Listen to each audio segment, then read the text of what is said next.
जोंनिया नै गुमैखौ बाजाराव लोगो मोनदों ओमफ्राय खबर सबर मोजां दा मोजांलै मोजां मा होनदों नों एम्फौनो औरा नै एम्फौ गिनायनि सोरबा अरजादों ओइ अरजादोंमोनलै गोदो ओमफ्राय जमुनागुरियाव दंला जों ओमफ्राय जब्रा जालायदों रा गुमैखौ औरा आया मावदो नैलाय जाग्रा एम्फौआनो दा जाग्रा एम्फौआनो होद नोंलै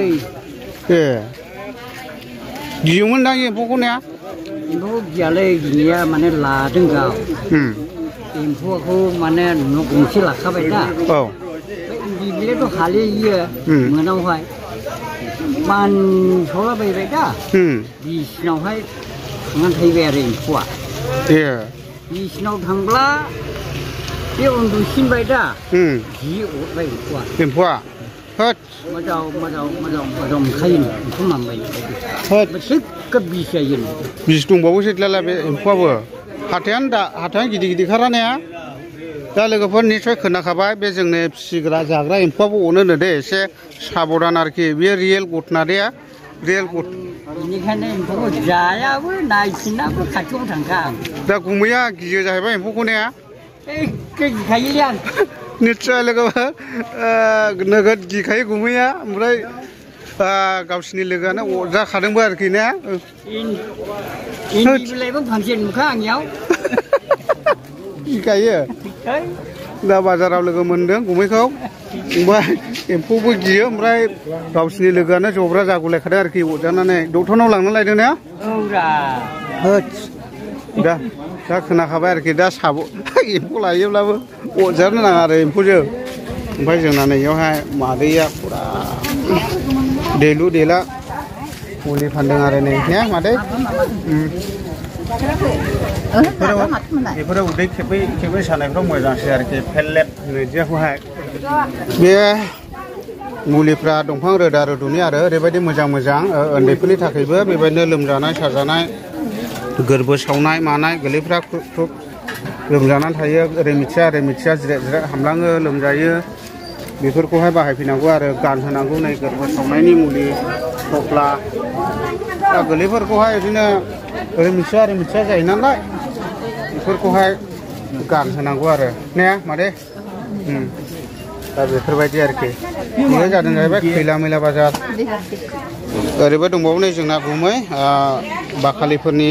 बेबायदि रोदा रुदु ओरैबायदि मोजां मुलि मोनो आरोखि उन्दैफोरनि थाखायहाय दा फारसेनिफ्राय नुजोबो आरो नै गोरबो सावनाय मानाय गोरलैफोर गाबनाय माबा माबि एसे बावसाब सिमसाब मा होनांगौ जाखो ने गुमै दंजोबखायो दा औ आदा दंजोबखायो नै मुलिया लांफैनो हागोन खैला मैला बाजाराव मा हिनजाव मोननायनि नुबाय खादाव देरलाय लांबाय गुबैया गथ'फोर मोनाखैलाबो मोनो ने आदसा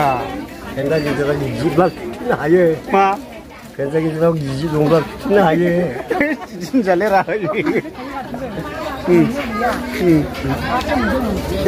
बिदि आथिं सिनाय मानायखौबो थुखैजोबनाय माबा दंजोबखायो आदसा माने आं ओरैनोसो दोनदो आरो माने आथिं जिनाय मानायफोरखौ बे फाहामनो हानाय मुलि दंजोबो आरोखि ने गिदिर गाराय बौनाय मानायफोरनि ने आं माने ओरैनो जास्ट फाननिसो होनदोंना मांदों खिन्थु रियेल आरोखि मुलि दंजोबो नै पेरालाइस ने आदसा नानाय मानाय बेफोरबायदि आरोखि दा नांगौब्ला लांफैनो हागोन खैला मैला बाजाराव आरोखि ना दा बिराद मोजां मुलि दं आरोखि जगाजग लानो हागोन आरोखि नै ओरै आदाखौहाय थाबायनो हाबायना दा नै मोजांनि बाथ्रा पेरालाइसनि मुलिबो मोनो आरो दिनै आङो बेसेबांबा गोबावनि उनावहाय खैला मैला बाजारखौ नोंथांमोनहाय एसे एक्सप्लर खालामनानै देखायनो सानदोंलाय नैबे अमा बेदर बाजार आरो फुरा होंगो दोंगो लखानि बायनायावहाय नै दाउखामोन बेसेबां दै केजियावलाय गोदादोंसो आदसा थास' बिबारजों जानायनि गैया दाना हरा होदै एखे दामा दुमा माबा खालामजोबथारो भिडिअ गोदानायाव दं थास' बिबारजों जानायनि साइजनो नायलानो संख्रि बायदि नै लोमजानाया मा रोखोम जाखो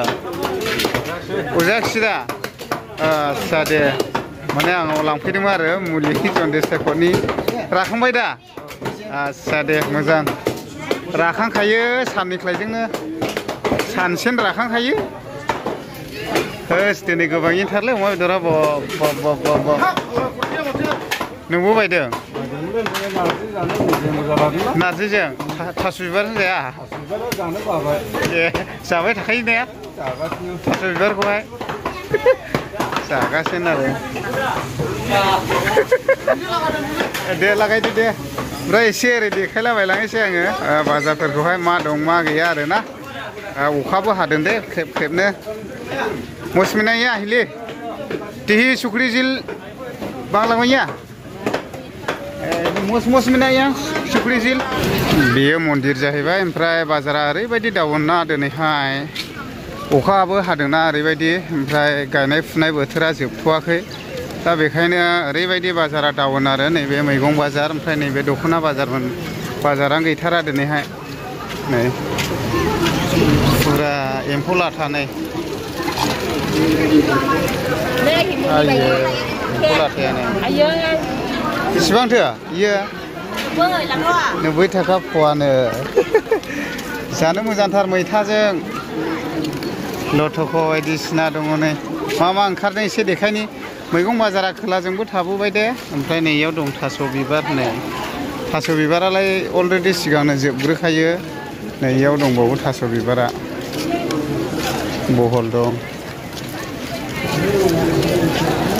बेबो आरो मैगं बाजारानो फुरा नायदो नै खुमब्राफोरा हा ओइ কি দাম সবজি সবজির দাম একদম সস্তা সস্তা কিমান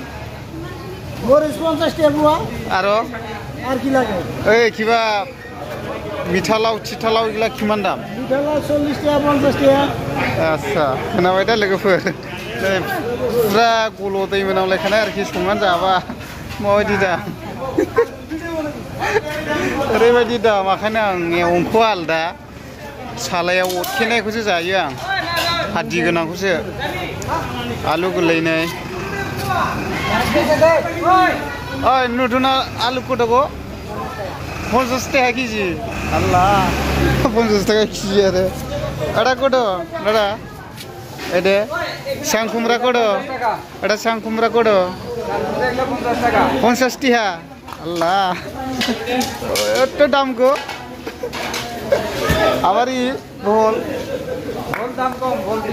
20 टाका केजि अच्छा मात्र 20 टाका केजि माने बहला मोजां आरो जानो 20 टाकाल' केजि दा आमी फरायनायाव हा नै दा बेबायदि आरोखि माने बहलाल' मोजां आरो बायनानै जानो बारायबाय मारै होनदों आदा মানে বাজারের রেটটো সবজি বাজার রেটটো বাড়ি গল ইয়ার কারণে সরকারে ব্যবস্থা কৰিব লাগিব আচ্ছা দুখীয়া ঘৰৰ কাৰণে বহুত খাওয়াটো বহুত অসুবিধা হৈ আছে আচ্ছা কাৰণে ধন্যবাদ আচ্ছা মানে मैगङा बिराद बारायखाबाय आरो बायनानै जानो हा मात्र आं दाम सोंनानै नायबाय बहलल' खम आरो ना दामा नैबेफोर मोजां आरो ना सिब्रु मैगङा खौथ' अलरेडि बेफारिफ्रानो लाजोबबाय एथु ल'आ हल ना एथु ल'से ना सब्जिथ' आচ্ছা बेफारि ल'से आচ্ছা बिदि आरो दा आं गोबां दिन्थिबावनि दे जोंना आदाया नै ना बेफारिसो जाबाय आरो ना लाब थायो दा आच्छा संसार खावा थाव संख्रिनो औ थास' बिबारजों होजायो ना होजाया जेला गोथाव थास' बिबारखौ जायो ना जानला अयथासारलै अयथासार जायो दा नागिरना फानदों आरो जोंना ए आब'निबो हाब मैथो लायोलै बायलाबायो हाथायानो माथो ए नै बरिया आरो